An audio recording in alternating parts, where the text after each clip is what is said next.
हरे राम राम राम हरे हरे, हरे कृष्ण कृष्ण कृष्ण हरे हरे। आइए श्री रामचरितमानस से आगे की ओर बढ़ते हैं। भगवान श्री रामचंद्र जी माता जानकी जी को ढूंढ रहे हैं। क्या संवाद चल रहा है? क्रोध मनोज लोभ मद माया, छूटे सकल राम की दाया। सो नर इंद्र जाल नहीं भूला, जा पर हुई सो नट अनुकूला। क्रोध काम लोभ मद और माया ये सभी श्री राम जी की दया से छूट जाते हैं। वे नटराज भगवान जिस पर प्रसन्न होता है, वे मनुष्य इंद्रजाल माया में नहीं भूलता। हे उमा, मैं तुम्हें अपना अनुभव कहता हूँ। हरि का भजन ही सत्य है, ये सारा जगत तो स्वप्न की भांति झूठा है।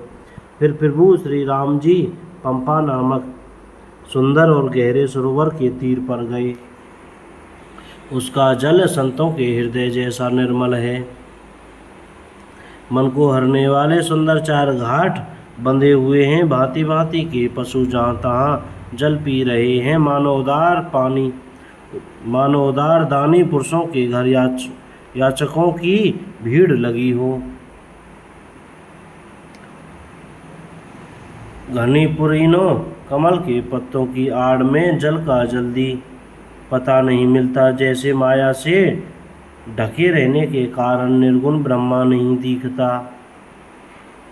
उस सरोवर के अत्यंत अथाह जल में सब मछलियां सदा एक रस एक समान सुखी रहती हैं। जैसे धर्मशील पुरुषों के सब दिन सुखपूर्वक बीतते हैं।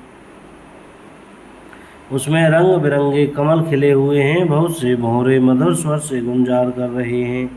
जल के मुर्गे और राजहंस बोल रहे हैं, मानो प्रभु को देखकर उनकी प्रशंसा कर रहे हों। चक्रवाक बगुले आदि पक्षियों का समुदाय देखते ही बनता है, उनका वर्णन नहीं किया जा सकता। सुंदर पक्षियों की बोली बड़ी सुहावनी लगती है, मानो रास्ते में जाते हुए पथिक को बुलाए लेती हो। उस झील पंपा सरोवर के समीप मुनियों ने आश्रम बना रखे हैं। उसके चारों ओर वन के सुंदर वृक्ष हैं। चंपा, मौलसरी, कदम, तमाल, पाटल, कटहल, ढाक और आम आदि बहुत प्रकार के वृक्ष नए नए पत्तों और सुगंधित पुष्पों से युक्त हैं, जिन पर भौरों के समूह गुंजार कर रहे हैं। स्वभाव से ही शीतल मंद सुगंधित एवं मन को हरने वाली हवा सदा बहती रहती है।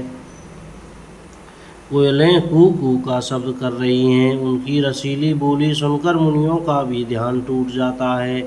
फलों के बोझ से झुककर सारे वृक्ष पृथ्वी के पास आज आ लगे हैं। जैसे परोपकारी पुरुष बड़ी संपत्ति पाकर विनय से झुक जाते हैं।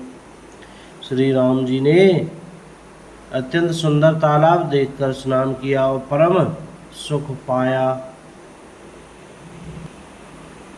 एक सुंदर उत्तम वृक्ष की छाया देखकर श्री रघुनाथ जी छोटे भाई लक्ष्मण जी सहित बैठ गए।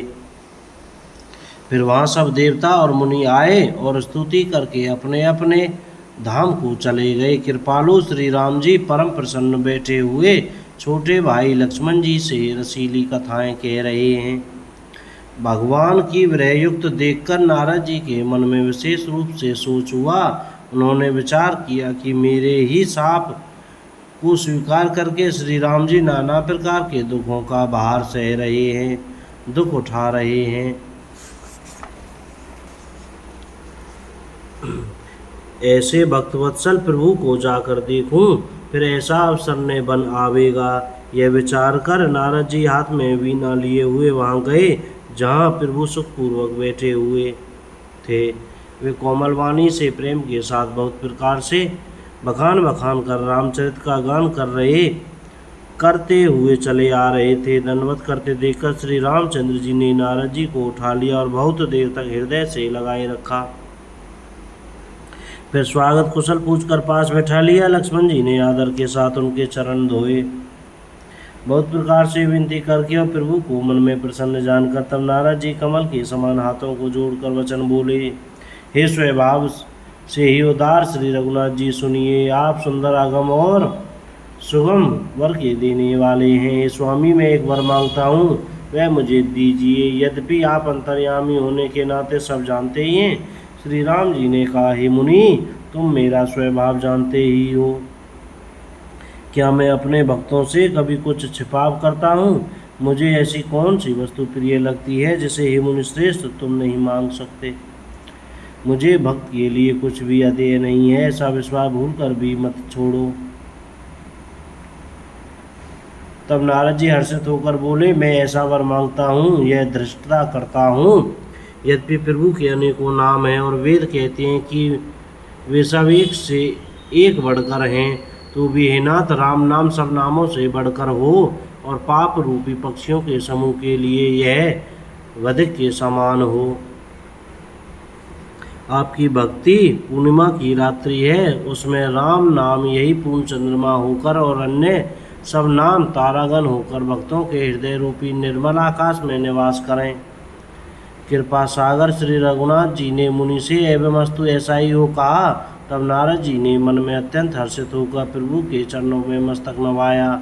श्री रघुनाथ जी को अत्यंत प्रसन्न जानकर नारद जी फिर कोमल वाणी बोले, हे राम जी, हे रघुनाथ जी, सुनिए। जब आपने अपनी माया को प्रेरित करके मुझे मोहित किया था, तब मैं विवाह करना चाहता था। हे प्रभु, आपने मुझे किस कारण विवाह नहीं करने दिया? प्रभु बोले, हे मुनि सुनो, मैं तुम्हें हर्ष के साथ कहता हूँ कि जो समस्त आशा भरोसा छोड़कर केवल मुझको ही बसते हैं, मैं सदा उनकी वैसे ही रखवाली करता हूँ जैसे माता बालक की रक्षा करती है। छोटा बच्चा जब दौड़कर आग और सांप को पकड़ने जाता है तो वहाँ माता से अपने हाथों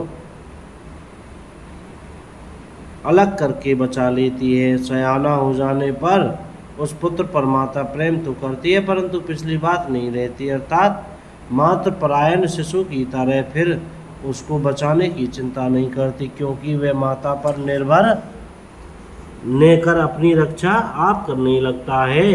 ज्ञानी मेरे प्रौढ़ सयाने पुत्र के समान है और तुम्हारे जैसा अपने बल का मान्य करने वाला सेवक मेरे शिशु पुत्र के समान है। कुल सियावर रामचंद्र की जय। जय श्री सीताराम। कोई गलती हो गई हो तो क्षमा करें। आज यहीं पर विराम करते हैं। जय श्री राम।